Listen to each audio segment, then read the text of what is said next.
Seat எண்ணிக்கை குறைஞ்ச கூட பரவாயில்லை, தாவக கூட்டணிக்கு வரட்டும் அழைப்பு விடுத்த பாமக லீடர்.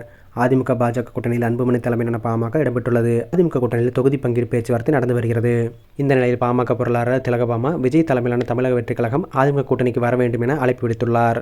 தமிழகத்தில் சட்டமன்ற தேர்தல் விரைவில் நடைபெறவுள்ள நிலையில் அதிமுக தலைமையிலான கூட்டணியில் அன்புமணி தலைமையிலான பாமக இணைந்துள்ளது. அதிமுக கூட்டணியில் பாமகவிற்கு தொகுதி பங்கீடு தொடர்பான பேச்சுவார்த்தை கிட்டத்தட்ட முடிவடைந்துள்ளதாக கூறப்படுகிறது. 8 சட்டசபை தொகுதிகள் பாமகவிற்கு ஒதுக்கப்பட்டுள்ளதாகவும் கூறப்படுகிறது. இதனைத் தொடர்ந்து தேர்தல் பணிகளை பாமக மும்முரமாக ஈடுபட்டு வருகிறது. சென்னையில் வரும் 10ஆம் தேதி நடைபெறவுள்ள பாட்டாளி மக்கள் கட்சி இளைஞர் சங்க பொதுக்குழு கூட்டத்திற்கான ஆலோசனைக் கூட்டம் விருதுநகர் மாவட்டம் சாத்தூரில் நடைபெற்றது.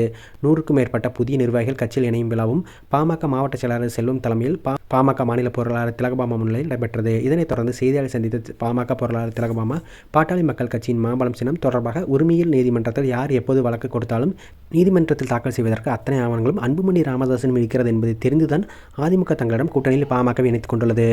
எங்களுக்கு தொகுதிகளின் எண்ணிக்கை முக்கியமல்ல, திமுக விரட்டுவதற்காக எல்லோரும் ஓரணியில் ஒன்றிணைய வேண்டும் என்பது எங்கள் நோக்கம். எங்களுடைய நோக்கம் திமுகவை வீட்டிற்கு அனுப்புவதுதான். அதனால் தொகுதி எண்ணிக்கை குறித்து பாமக இதுவரை பேசவில்லை.